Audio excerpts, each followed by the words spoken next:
And so we know one of our brand values is providing absolutely top-notch customer service and providing a great experience, because we want these people in these underserved markets to feel loved, to feel appreciated, feel cared for. And so we want to measure what that experience looks like. And we want to use that as a key differentiator and a major value point in our value proposition.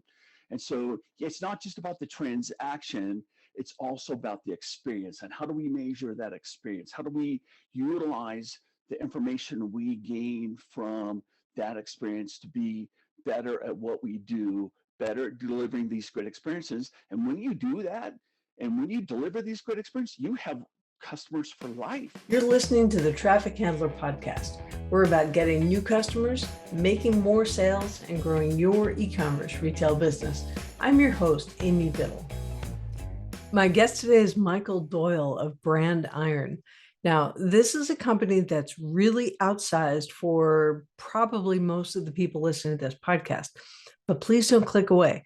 Brand Iron has raised over $4 billion in capital, and they've been involved with some really amazing projects. But you're going to hear Michael tell a story about how his company did a $500 logo for a telecom a bunch of years ago, and that relationship turned into a multi-million-dollar relationship. This is something that any e-commerce store can do. The processes that he's talking about in this interview can be done at a small scale or large scale. So I had a tremendous amount of fun talking with Michael. Don't be surprised if you see him again on the podcast. We had a very fast-paced conversation, and everything he's talking about, from tracking KPIs to developing customer relationships, all of these things you can do. So take a listen and take mad notes. This was an especially good episode. Enjoy. My guest today is Michael Doyle of Brand Iron, and we're going to have some fun today talking about branding. Michael has crazy experience with IPOs, raising capital, projects that start with a B, billions of dollars. So we're going to take what Michael and I talk about, and we're going to scale it down to the multi-million dollar businesses instead of the multi-billion dollar businesses that he's used to dealing with. But I think we're going to get some really good pointers. Michael, welcome. Welcome. Thank you for having me. Yeah, really excited to have this conversation. So you have dealt with a number of different industries, and what I find is that we can use the conversation that we're going to have today as a structure that then business owners in e-com can apply to their own use case. So you've been in technology, finance, real estate, outdoor, hospitality, cannabis, manufacturing, professional services, energy. I mean, we do a lot. Yeah. We're in a lot of different categories. Yeah, absolutely. So for the little people, like 1 and 2 person store owners, and they're selling, apparel, just for real. Yeah. How do you start thinking about branding? Our opinion on branding is, how do we brand and position companies to achieve their desired goals and objectives? Okay. So having a really good understanding of who you are, your differentiators, your value points, and your value proposition, and how that's going to appeal towards specific targets or personas that you're specifically trying to appeal to, kind of all have to merge and blend together. Okay. So it's a combination of what you do best, but what's also going to be appealing and compelling towards the people you want to be doing business with. Right. Absolutely. So I tell this to people that I work with all the time: people first. You have to know who you're talking to first before you can get into the branding and the marketing and all the other stuff that comes after that. Absolutely. Yeah. So how market research, where does that fit into all of this? How does that? Yeah. So we encourage we encourage anytime that we start to do an engagement, we go through like a little what we call brainstorm session. And I'll tell you some of the fundamentals of that is I want to know the niche that you want to play within. Mm-hmm. Like you brought up the example of selling clothing. Okay, great. Is it casual clothing? Is it outdoor clothing? Is it, casual work? Whatever. What is it you want to be? What is the product that you've got? Yes. And then we want the customers that we're working with to take a look at the competitive landscape and give us an idea of what that looks like. Yes. And so they may list off 3, 4, 5 people that they compete against or they want to emulate. So we want to take a look at that. But then we're also going to backfill that on the research that we're going to be doing ourselves independently too, and say, well, you say you're this, but we've found all these other potential competitors, and where do we really lie in that competitive landscape, and how and why are we different? How and why are we better? And how are we going to stand out in a really competitive marketplace? Right, which is where we are now. The scenario is Shopify just today or maybe yesterday announced they're losing sales. So the e-com peak kind of happened during the pandemic. E-com sales are, at least from Shopify's perspective, kind of down. So that market research really has to be current if you're going to stay in business while your competitors are falling off the edge. Absolutely. And I tell people this is the sad truth, that you do the market research one day, right? Yeah. And then you could wake up and the very next day, Shopify or Google or Facebook or Instagram, they could change their algorithms, and your competitors can change how they do things or how they price their product or how they're marketing or what their ad spend is online. Mm-hmm. And overnight, the whole competitive landscape can change overnight. Yeah. And so this research isn't a one and done. This is a constant, evolving, continuing to grow and expand. And it's a living, breathing exercise that has to be ongoing. Yes, absolutely. The other thing is competitors can get funding behind the scenes and you don't know it. So all of a sudden, like, they're growing and you can't tell why from the outside. So absolutely. How important is it to really understand what your competitors are doing? Do we need kind of a light touch and say, okay, they're healthy, they're doing well, we want to keep pace with them, or, okay, that's what they're doing, that's nice, we're going to go do our thing. I mean, where do we focus? Every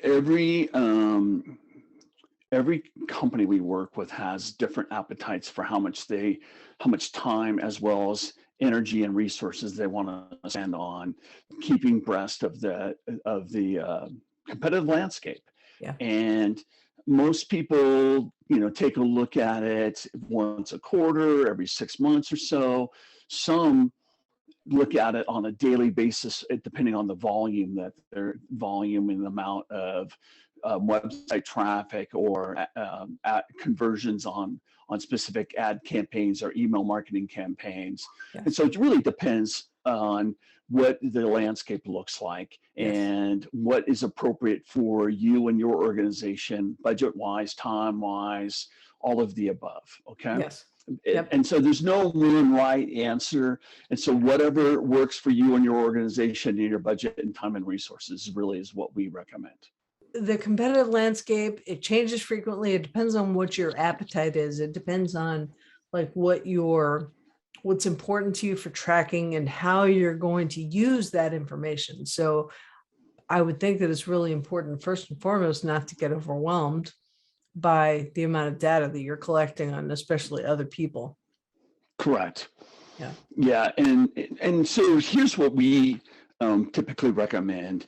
You're not only you're going to want to establish key metrics or key performing indicators of what's important for you, whether it be website traffic, whether it be amount of click-throughs on your emails, or click-through on your digital ad campaigns or your social media campaigns. So you're going to want to measure all that. You're also going to want to define what are those, let's say 6 to 10 key performing indicators Yes. are. Yeah. And I would break up 2 different categories. I would see in the marketing out in the internet to get traffic to the website. And then I would take a look at key performing indicators on the website in and of itself. Yes. Everything from to look at the different products, putting things in your shopping cart, what the conversion is, and going through the full transaction versus an abandoned shopping cart. So Okay. track all of these metrics to the website and then on the website, and what's working and what's not working. Yes. And that's true for all companies online, not just e-commerce companies. Your website and what calls to action, what imagery, what buttons, what messages, what imagery is working and performing and what isn't. Mhm. And then take a look at the ones that are really make sense for you to track and keep measurement of on a consistent basis. Yes, absolutely. Beautiful. Okay. So we've identified who we're talking to. We've done some market research and we have an idea of where we might fit in the landscape. And now we know where we want to go. And we've got 6 to 10 KPIs, key performance indicators that we're going to track to say, okay, this is what good means and this is what not good means. And we have some idea about how to make things different when we get that feedback. So let's say now, most of the business owners, most of the people who are listening to this podcast, they're not going to go for funding. And many of them don't even have an exit strategy in mind. Like they're not going for a sale. They're running a business that's more like a lifestyle business, more like, hey, if I do this, I don't have to go get a job and I get to spend time with my family. And wouldn't that be great to hit, $5 or $10 million in the next few years? That's who this is. And so everything, Michael, that you've talked about so far is really achievable with these small business owners. I mean, absolutely. Just the and it doesn't necessarily mean that you have to grow at a certain size or you want to sell your business. I mean, you get to a certain, even if you're a quote unquote cottage industry, right? Right. You decide, you know what, if I'm going to make a living and I'm going to work this hard, I might as well work really smart. Yes. And be really effective. Yes. And let's do the work that we do, the time, energy, and resources. Let's maximize the return on those investments because it's all investments. It is. And let's go for it. Yep. And let's track and see what really works and what doesn't work. And let's fine tune this thing and get it down to a science. So that return on our investment is just, it's humming along and producing very well, very, very well for us. I love that. Okay. So with Brand Iron, then you have a very specific process that you take companies through, businesses through for brand specific, like here's how we identify in the world and how people know this is us. How, at what point does a business owner come to you? Can they be brand new? Can they already have some of this established? Where does that work? We have 3 different segments that we work with. We do work with a lot of startups. They have a concept.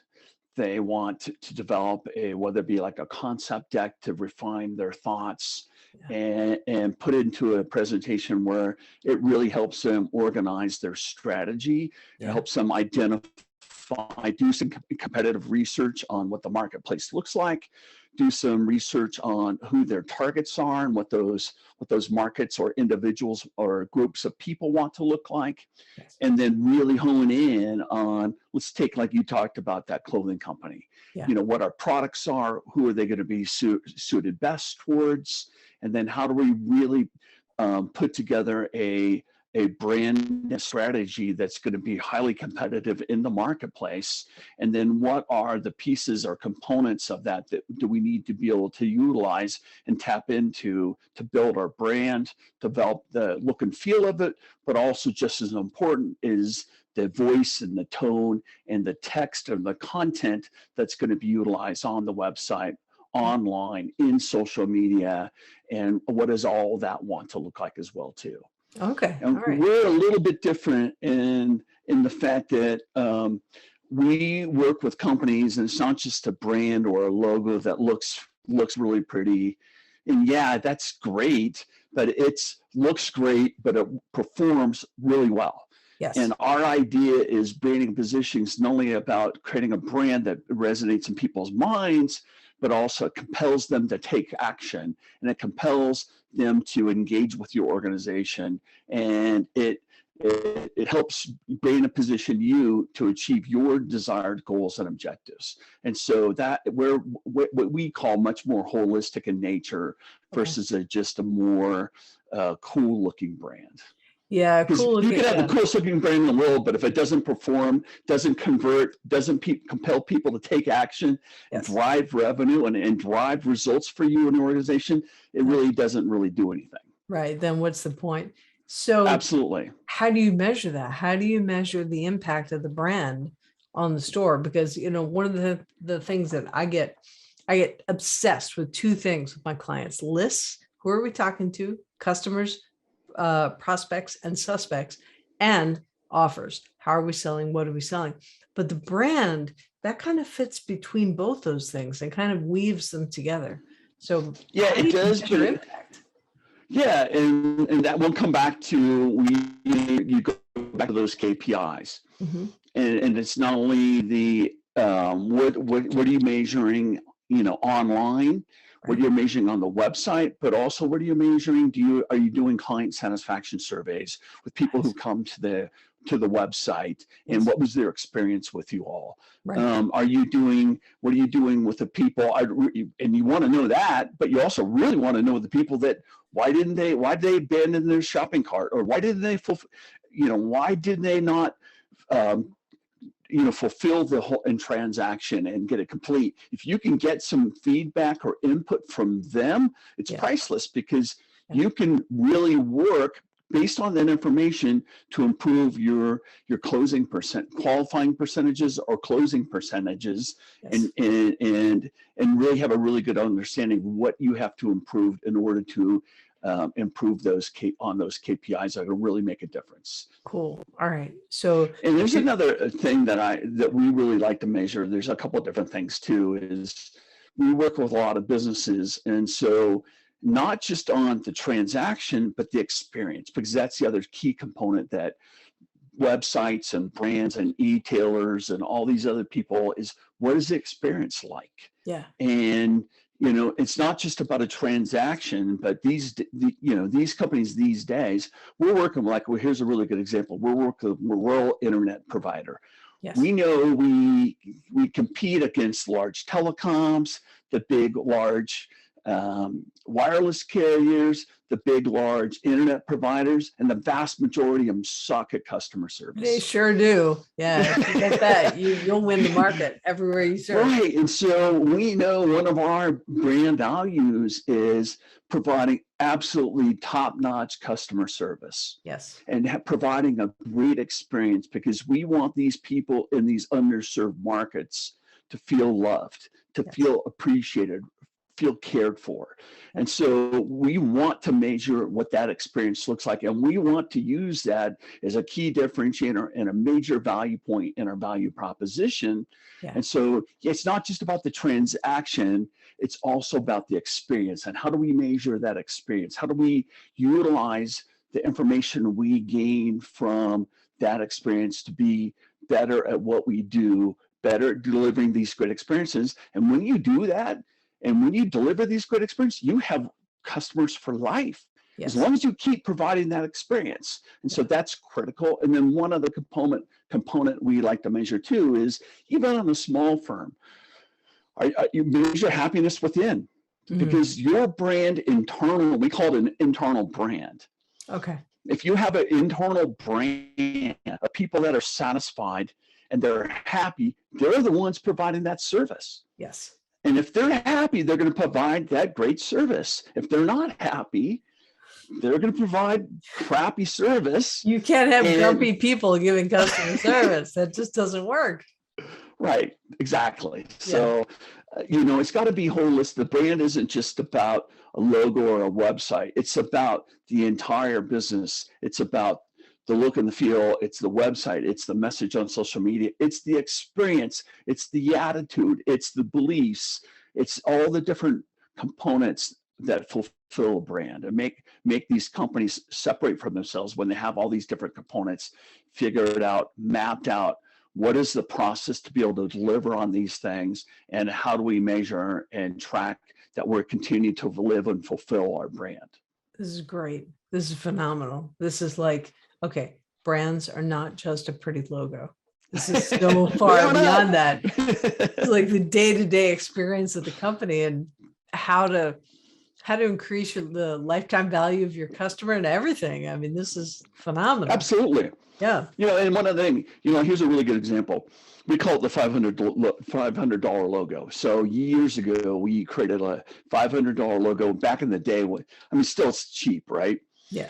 But we created a $500 logo for this big IT solutions company. Okay. Well, over the course of like 15 years, that $500 little logo that no one really cared about on our side turned into over $1 million a year account for us. Bingo. And Ascension. so, yes. What's that? Ascension. Yes. Yeah, absolutely. And so I tell people all the time, even when you're delivering a $500 logo, treat them like they're some of your best customers, because you never know when these little accounts or these little people are going to spread the word or grow and, fulfill that relationship and in that engagement. Yes. And become super, super valuable to your organization. Same thing on the e-commerce side. Mm-hmm. Here's a really good example. When my wife likes a product or likes a company or loves the experience, she'll go to bat and she becomes the biggest advocate for these companies. Yeah. Yep. And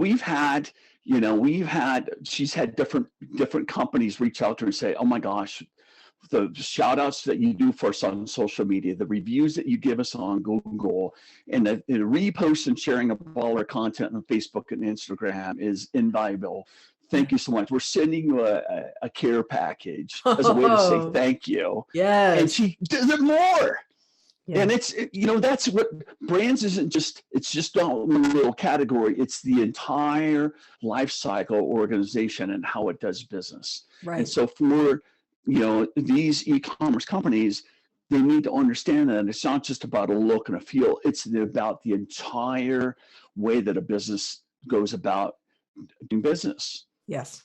Everything. And how do you package that and convey that and reinforce that and deliver upon that over and over and over again? If you can systematize that kind of experience that you're talking about, if you can make that part of the entire organization, you've got a machine that just spits out happiness all day long. And that's got to hit the bottom line sometime. Yeah, absolutely. One of my favorite coffee shops, I happen to be in Denver, one of my favorite coffee shops here in town has like this giant thing on the wall over above the counter and said, here are the 10 reasons why you will have a great experience with us each and every single time. That's great. And it's up there for everybody to see. And then you ask the employees and they go, well, I know all 10 of them. And we're supposed to do these 10 things each and every time, deliver a great experience each and every time, every day, every experience. And it's phenomenal. And they're so down with their 10 points of having great experience. Everybody knows, the customers know it, the employees know it. Yes. And that's why it's such a great experience, because it's a process and it's ingrained with how everybody does it. Mm-hmm. And they live and breathe by that. That's awesome. So they know. And I think us as businesses and retailers should do the same exact thing. Yes. Whether there's 6, 10, 15, 20 different things that create a great experience, put it down in a process, map it out, create an infogram, whatever you want to do, and then go through it within the organization, but communicate and convey it to the customers as well, so that they know what this process is going to look like. And if you don't live up to the experience, and customers said, well, you didn't do number 6. Then you're like, you're right, I got to be better at that. Oh, that's awesome. You want to get to the point. It's self-fulfilling. That's It is. great. It is. Yeah, you go back. It goes back to like Ford and being, quality was job one, right? Yeah. It was not when they came up with that. It was very what we call aspirational. Yes, exactly. Right. It wasn't that How do we way, and become so this? they had to create a mantra that quality is job one. They had to. It was primarily an internal brand message Yeah. that we want to be this, and Yeah. you are vital to this. And so we need you to believe in this and become this. Yes. And they took it to the external world and they had to hold themselves all accountable to deliver on that. So what are some ways that stores, small businesses can, first of all, let's say they can make that aspirational, system. How do they share that with the world? This is who we are and what we do. Come test us out. How do we invite people to test us on our aspirational environment? Yeah, I mean, here's a good example: is Zappos is really started as a really small e-tailer, Yes. right? Yes. And they quickly blew past that because they created a experience mantra and brand that was all about that. And they said, if we have not done a good job of delivering a fantastic experience, we want to know about it. Yes. Yep. And so it's the same thing for small businesses or small brands or small e-commerce, websites, is establish what you want to be. Mm-hmm. What are those 4, 5, 6 points? Put it within the company, mark it down, put it on the website, and say, this is who we are. This is the experience we want you to have. And if we don't fulfill this, please let us know so we create a great experience each and every time. Got to make it easy for people to tell you, yes, you did this, or no, you didn't do this. Yeah, absolutely. And here's another good example. We have a business to business client, and they used to try to get all these surveys, and they said, we couldn't do it.